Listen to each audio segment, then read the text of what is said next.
근데 너무 사실은 이게 심오하죠. 우리가 전혀 아직까지는 상상도 못했던 일들이에요.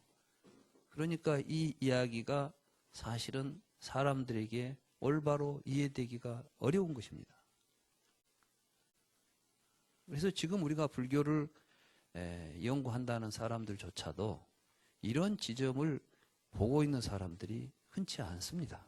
제가 볼 때는 그런 분들이 많지 않습니다. 그러다 보니까 많은 불교를 연구하는 사람들은 많아도 불교가 바로 이해되는 경우는 매우 희소하다. 저는 이제 이렇게 보고 있습니다. 그래서 이 중도를 이해한다는 것은 그렇게 뭐 쉬운 일이 아니고 그냥 우리가 중도 그러니까 쉽게 말할 수 있는 것도 아닙니다. 더더군다나 중도는 팔정도다. 부처님이 팔정도를 중도라고 했습니다. 중도는 팔정도다. 이렇게 해버리고는 뭐 정견정사 이게 중도 수행이다. 수행은 중도다. 이렇게만 하지 왜 팔정도가 중도인지에 대해서는 또 이야기를 안 해요. 부처님은 여기 바른 길, 중도, 수행, 팔정도가 있다 이렇게 말했잖아요. 우리는 이런 것들을 정확하게 이해해야만 불교를 바르게 이해할 수 있고 또 바르게 이해해야만 바른 수행도 할 수가 있는 것입니다. 근데 마치 우리는 또 이론 교리는 이렇게 엉터리로 이해하고 나서 또 수행을 하면 깨달음이 어디서 올 것처럼 생각합니다. 그러니까 어떤 사람들은 지난번에 제가 어디 강의를 한 내용이 있는데 그 강의 밑에 어떤 분이 댓글을 달았는데 이 교수는 수행을 해본 사람이 아니라서 매우 관념적으로 이야기를 하는 것 같다. 이렇게 딱 밑에다가 또 뭐 토를 붙였더라고요. 댓글을 달았어. 우리는 이제 또 뭐라 하냐면 누가 이야기하면 우리 같은 사람들은 이제 대학에서 학생들을 강의한 사람이니까 저 사람은 수행을 안 한 사람이라고 생각하고 저런 수행도 안 한 사람이 하는 이야기는 듣나만 한 이야기야. 전부 그냥 관념적일 거야. 이렇게 또 자기 나름대로 해석해버려요. 난 그 사람 얼굴 본 적도 없고 그 사람이 나를 안 것 같지도 않아. 내가 수행을 했는지 안 했는지 알 수가 없을 거예요. 그죠? 근데 자기 생각으로 그렇게 말하는 거예요. 그러니 우리가 얼마나 그 자기 생각에 빠져서 자기식으로 이야기하는데 열중해요. 부처님 그러지 말라는 가르침을 주는 거예요. 지금 우리가 수행을 해서 깨달아야 될 부분은 바로 그런 내용들인데 그거 말고 수행을 하면 또 뭐가 있을 것처럼 생각하는 거죠. 그래서 우리 불교가 지금 가장 큰 문제는 제가 진단하건대는 부처님 말씀을 제대로 이해도 못하면서 또 다 자기가 알고 있는 것이 진짜 불교라고 믿고 산다는 거예요.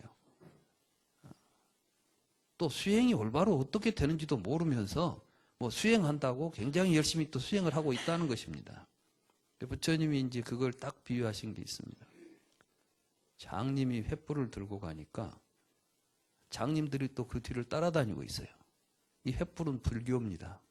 부처님의 가르침이라고 하는 어떤 말씀이 있는데 그걸 제대로 비춰볼 줄 모르는 사람이 불경만 들고 다니고 나는 불교 공부했다고 하고 앞에 나서면 뒤에 또 전부 그 사람만 따라가면 될 것이라고 모두 따라다닌다면 이래가지고는 제대로 된 불교가 될 수가 없는 것이죠.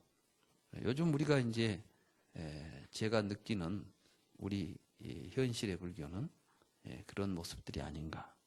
그래서 이제 중도를 바르게 이해해야 되겠는데 지난 시간에 했던 그것은 이제 출발점이고 결국 이 공부를 마칠 때까지 우리가 바르게 이해해야 되는 부분은 중도에 대한 이야기입니다. 그래서 중도는 계속 될 겁니다.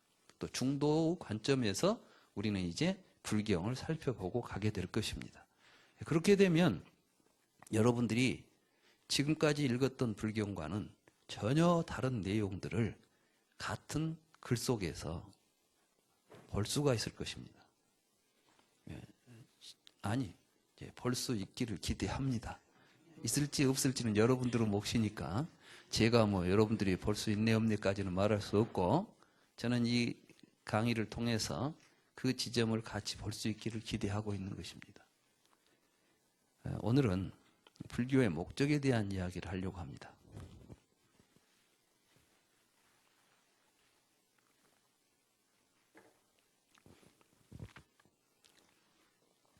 불교는 도입니다. 즉 길입니다. 그래서 우리가 이제 불도라고도 부릅니다. 그러죠? 길도자를 쓰죠?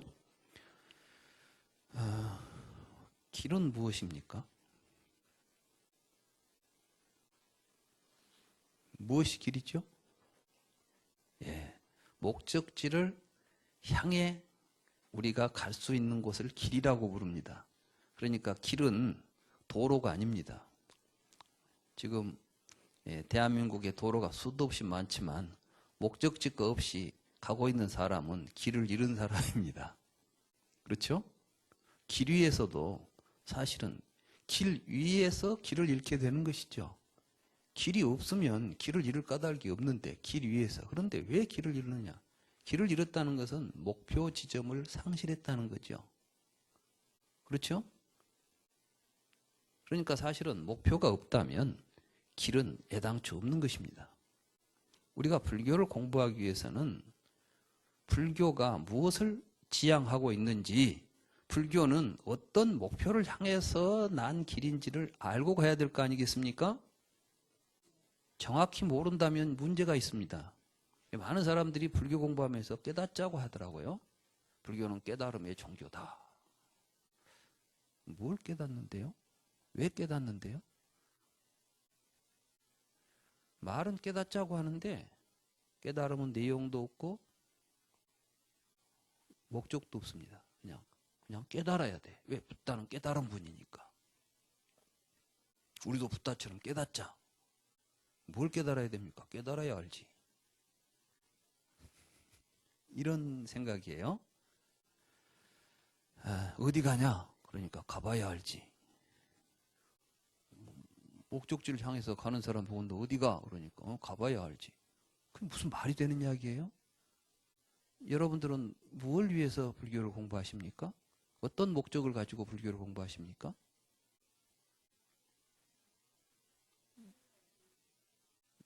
잘 살기 위해서. 예, 좋습니다. 예, 그렇습니다. 그런 확실한 목적. 잘 살기 위해서 우리가 공부를 하죠. 예. 그 잘 살기 위해서. 잘 산다는 게 뭐예요? 뭐가 잘 사는 거죠? 정의롭게 살자. 뭐가 또 정의죠?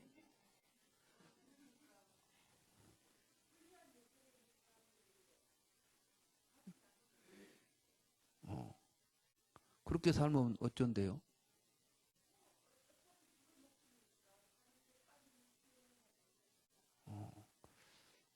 과연 부처님이 그렇게 우리에게 길을 보여줬을까요?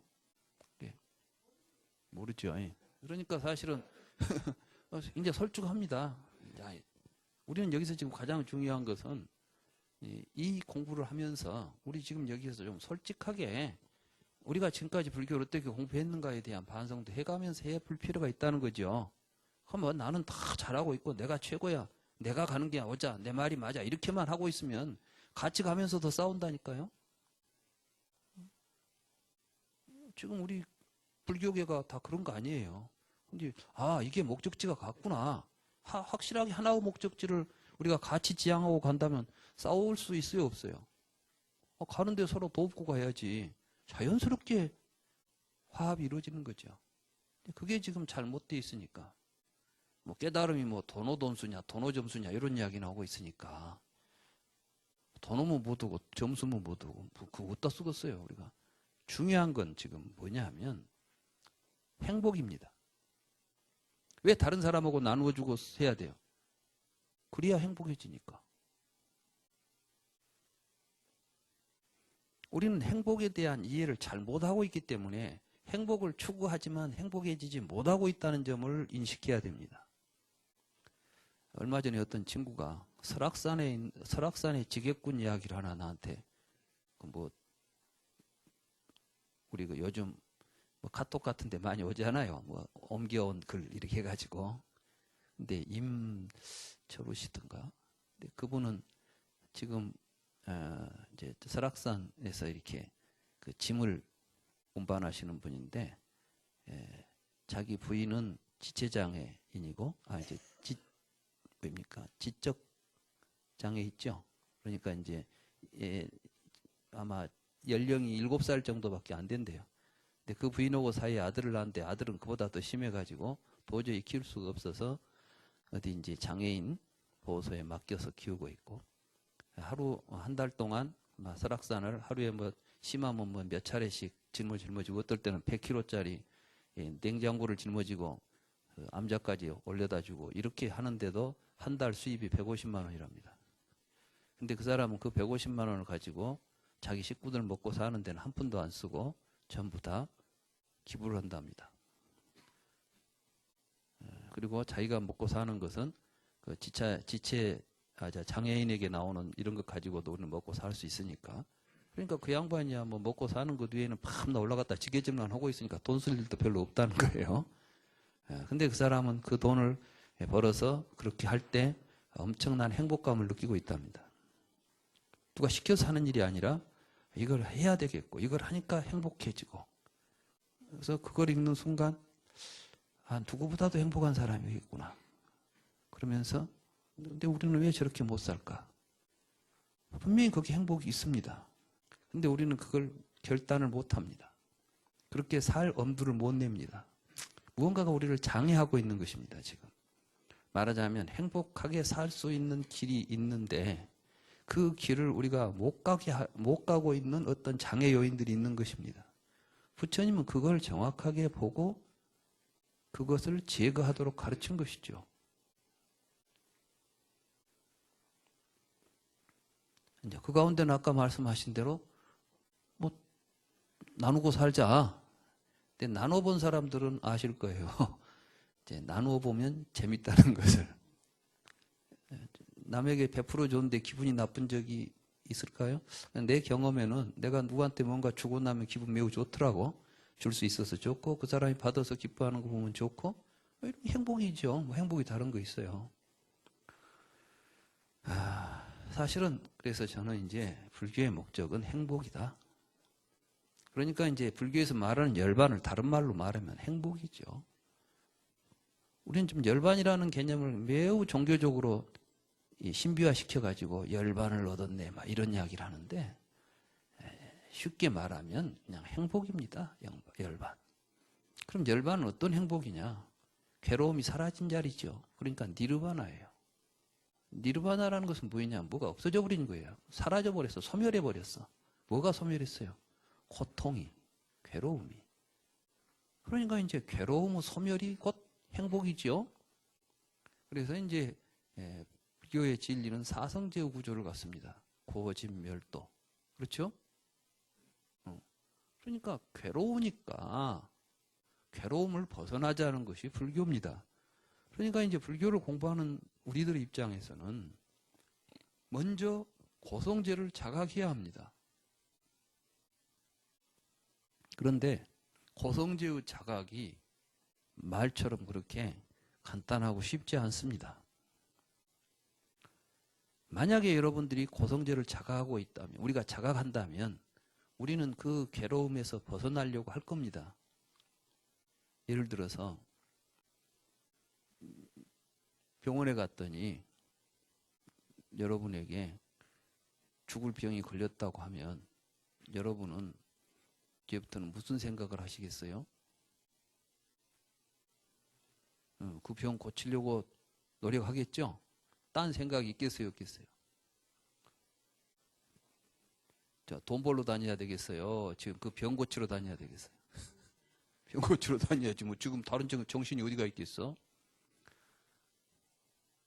근데 여러분들은 다 죽을 병에 걸렸거든.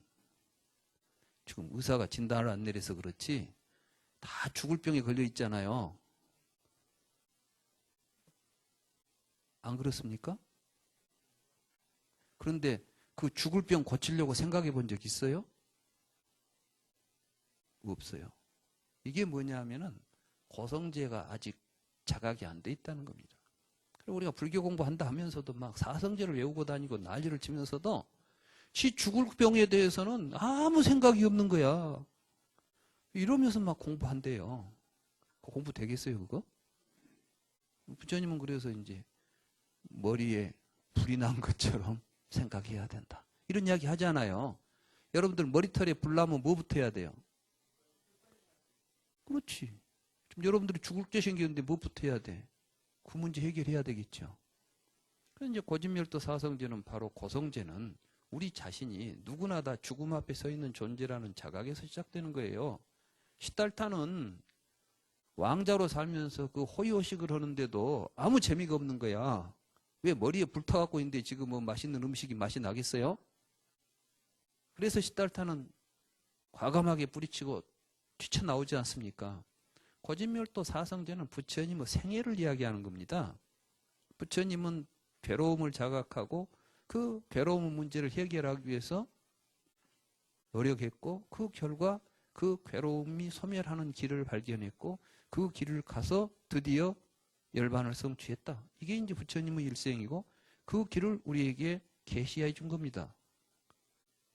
알려준 거예요. 그래서 부처님은 도사예요. 이 도사라는 것은 길도자를 쓰지 않습니다. 삼계도사라고 할 때 도사는 안내한다는 이끌도자를 쓰죠. 길도자 밑에 촌자가 붙었죠. 이게 이제 그러니까 가이드죠. 말하자면 내가 가본 길이니까 여러분도 가보세요. 그러니까 부처님은 우리를 이끌어가는 영도자, 지도자가 아닙니다. 우리는 이제 부처님에 대한 인식부터 바꿔야 됩니다. 마치 부처님을 막 영도자, 지도자로 만들어 놓으니까 부처님 옆에만 있어도 영도자가 되고 지도자가 되려고 그래. 그러니까 우리 주변에서 이제 어떤 불교의 앞에서 뭐 법사니 스님이냐 하시는 분들이 마치 이제 신도들을 내 뒤를 추종하는 사람, 자기 뒤에 쫓아다니는 사람 정도로 인식을 하려고 하고 또 우리조차 또 그런 사람들 쫓아다니고 뒤에 따라다니면 뭐가 될 것처럼 생각한단 말씀이죠. 부처님은 애시당초 그런 생각을 하신 분이 아니에요. 부처님께서 이 파리니빠나 수다에 보면 부처님이 이제 심한 병을 앓습니다. 심한 병을 앓고 나서 이제 아난다는 노인이 저러다 돌아가시면 어떨까 하고 굉장히 조마조마했어요. 근데 어느 날 이제 회복을 하십니다. 그러니까 아난다가 얼마나 이제 안심이 됐겠습니까? 그래서 부처님한테 세존이시여, 저는 세존께서 비구들한테 아무 말도 않고 그냥 세상을 떠나시면 열반하시면 어떨까 하고 매우 염려했습니다. 이렇게 말합니다. 무슨 말이죠, 그 말이? 부처님한테 뭐라고 했죠, 지금? 비구들한테 아무 말도 안 하고 돌아가실까 봐서 걱정했습니다. 이런 이야기를 하는 거예요. 무슨 말을 안 한다는 기대했을까요? 후계자 문제를 생각한 거예요. 이제 부처님이 돌아가시면 이 교단을 이끌어갈 후계자를, 우리가 지금 대개 보면 종교 지도자가 죽고 나면 후계 문제 때문에 난리가 나죠. 특히 신흥교단일수록 그래요. 근데 부처님도 지금 신흥교단이에요. 인도에서 보자면 부처님 당시에 신흥교 아니겠어요. 근데 그 엄청난 이제 교단을 만들어 놓고 노인이 돼가지고 곧 죽게 생겼는데 부처님은 그때까지도 아무에게도 네가 내 뒤를 이어서 이 교단을 이끌으라고 후계 지정을 안 하고 계셨던 거예요. 그러니까 이제 안 한다는 지금 조마조마하죠. 부처님 열반하시기 전에 뭔가 지금 후계자 지정은 하셔야 될 텐데 하는 염려가 있었는데 그냥 갑자기 막 병이 깊어지니까 후계자 지정해 주세요 말할 수도 없게 됐잖아요. 그런데 이제 깨어났으니까 이때는 이때다 싶어서 이제 넌지시 저는 너무나 기쁩니다. 세존께서 회복하셔서 참으로 기쁘게 할 양이 없습니다. 저는 비구들에게 아무 말씀도 남기지 않고 가실 줄 알고 너무나 걱정을 많이 했습니다. 그러니까 안 한다요. 너는 지금 나에게 비구들에게 또 내가 무슨 말을 나보고 비구들에게 하란 말이냐. 나는 감춘 것도 없고 드러내는 것도 없다. 그러니까 감출 것도 없고 드러낼 것도 없이 내가 깨달아서 보여줄 수 있는 건 다 가르쳤다는 거예요. 그러니까 뭐 삼처전심이랄지 뭐 이심전심일지 이런 건 다 있을 수 없는 이야기예요. 누구에게나 평등하게 다 보여줬지 누구한테 그러면서 하는 이야기가 열애에게는 감추어둔 스승의 주먹이 없다 그랬어요. 그 말이 나와요. 그 말은 뭐냐면은 그건 이제 우파니샤드의 그 당시 전통에서는 스승이 주먹을 절대 안 펴줘요. 이 안에 뭐가 있다는 거야 지금. 안 보여주죠. 이거는 감춘 스승의 주먹이에요. 그럼 누구한테 보여주느냐? 후계자한테만 보여주는 거예요. 이게 말하자면 이 이야기를 이게 부처님이 하지도 않았고 부처님은 그렇지 않았다고 한 이야기를 역설적으로 했다고 왜곡 날조해버리는 게 선종의 삼처전심인 거예요.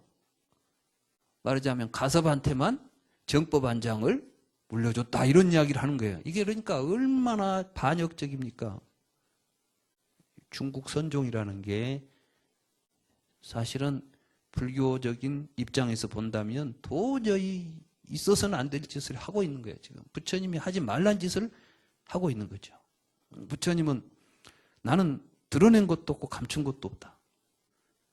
다 보여줬다는 거예요. 있는 대로. 내가 또 할 말이 없다고 말이에요.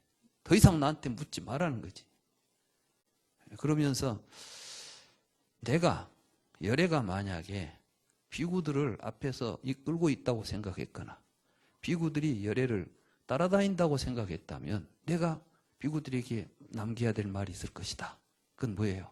부처님은 교단에서 비구들을 가르쳤지만 나를 따르라고 하신 분이 아니라는 거죠. 그러니까 이제 부처님의 그 삶을 보십시오. 어떤 비구들이 가니까 말을 안 듣고 싸웁니다. 잘 아시죠? 그 서로 다툼이 많았던 어디 있죠? 그 어디 비구들이죠? 예? 네, 꼬삼비 비구들이 이제 서로 싸우고 다투면서 부처님이 중재하려 해도 부처님 말도 안 듣고 싸우는 거야. 그러면 부처님이 막 너희들은 교단에서 나가라고 막 쫓아내야 되잖아 이제. 그러겠죠? 근데 사실 부처님은 그렇게 행세하신 분이 아니에요. 싸우니까 그럼 내가 떠나마. 가버리는 거예요 그냥. 왜냐하면은 부처님은 모든 존재들이 스스로 자기 삶에 대한 권리가 있기 때문에 그건 누구도 억압하거나 간섭해서는 안 된다는 생각을 하신 분이에요. 종교적인 이름으로든 어떤 이름으로든. 다만 나는 바른 길을 가르치고 보여주니까 여러분들이 그걸 받아들여서 살면 다행이고 아니면 어쩔 수 없는 것이지. 억지로 막 만들어서 하려고 했던 분이 아닌 것이죠. 우리는 이런 점에 주목해야 됩니다. 그리고 이제 부처님께서 그러나 열애는 아직까지 한 번도 나는 아직까지 한 번도 내가 비구들을 끌고 간다고 생각한 적도 없고 비구들이 나를 추종한다고 생각한 적도 없다. 그런데 내가 비구들에게 할 말이 뭐가 있단 말이냐. 열애에게는 감추어둔 주먹이 없다. 그럼 말하자면 몰래 한 사람한테만 이제부터 네가 이거 알아. 너만 알아. 그럼 다른 사람들은 이제 그거 알라고 그 사람 뒤를 졸졸 따라다닐 거 아니에요. 우파니샤드가 그거 아닙니까? 우파니샤드. 우파니샤드. 우파라는 것은 옆에 가까이 앉혀둔다는 거예요. 누군 후계자를. 다른 사람한테 안 보여준 걸 슬쩍 한번 보여주고 이제 봤지. 그럼 그 사람도 이제 주먹 쥐고 다녀야 돼. 이제 후계자한테 보여주기 위해서. 이게 이제 왜곡되니까 중국에 와서 인가법이 만들어져요. 그래가지고 누구한테 가서 인가를 받으러 다녀. 왜냐하면 뭐 주먹이 있으니까 그 안에 있는 거 나만 보여주라는 거지. 내가 제대로 봤습니까 하고 확인해 보겠다는 거죠. 그러니까 또 뭐 수행해가지고 가서 누구한테 가서 인가를 받으러 돌아다닌다. 이것도 참 부처님 가르치면은 어디 있지도 않은 이야기들인데 그런데 지금 우리 한국 불교에서는 얼마나 이것이 지금 귀중합니까? 누구 인가를 받았다. 누구 법을 지었다. 누구 법을 어디서 있습니까? 이때 이제 부처님께서 하신 말씀이 그렇잖아요. 그렇기 때문에 내가 항상 이야기하지 않았다냐. 이제는 자기 자신에게 의지하고 다른 사람에게 의지해서는 안 된다. 이게 이제 부처님의 가르침의 핵심입니다. 우리가 이 불교를 공부하는 것은 부처님을 의지하고 가는 게 아니라 나 자신에 의지해서 나 자신이 스스로 괴로움을 극복해 가는 것이지 내 괴로움을 누가 대신해 줄 수 없습니다. 누가 여러분들의 괴로움을 대신해 줄 수 있겠습니까? 여러분의 생사를 누가 대신해 줄 수 있겠습니까? 주님이 와서 구원을 해 주겠습니까? 불보살이 와서 구원을 해 주겠습니까? 그러니까 자기 자신에게 의지하고 남에게 의지하지 말라. 그리고 이제 담마에 의지하고 다른 것에 의지하지 말라는 말씀을 하셨습니다. 이게 우리는 이제 담마라는 말을 법이라고 그러죠. 이 법이라는 말이 뭐 진리라고 말하기도 하는데 그럼 뭐 의지해야 될 진리가 또 뭐가 있느냐? 이제 그게 아닙니다. 사실은 부처님의 가르침은 철저하게 자기 자신에게 의지해서 괴로움을 해결하는 법을 가르쳤던 것이죠. 그러니까 이제 다른 데 의지하지 말라는 말도 다르마에 의지하라는 말도 똑같은 말이에요. 너 자신에게 의지하는데 내가 내 자신에게 의지하고 가는 방법을 모른다면 의지하고 갈 수가 있겠어요? 없겠어요? 없겠죠? 그러니까 이제 똑같은 말을 반복하는 겁니다. 그래서 이제 나는 그 길을 여러분들에게 그 방법을 가르쳐 줬지 않았느냐. 그러니 이제는 내 가르침이 있는 곳이 곧 열애가 있는 곳이다. 그러니 이제는 열애가 세상에서 없어졌다고 이야기하지 마라. 이미 나는 내가 할 이야기 다 했다. 열애에게 기대할 것은 열애의 육신이 아니지 않느냐. 이 몸뚱아리를 의지하고 여러분들이 오지 않았지 않느냐. 내 가르침에 의지해서 왔다면 내 가르침에 의지해서 자기 스스로에게 의지해서 괴로움 문제를 해결하는 거. 이게 불교다. 이런 이야기를 이제 아주 절실하게 다 이야기하고 있어요. 경전에. 우리가 뭐 자등명, 법등명 이야기를 모르신 분. 다 알죠? 다 알고 있지만 그것이 얼마나 중요한 의미고 그것이 어떤 의미를 가지고 있는지를 우리가 모르고 있다는 겁니다.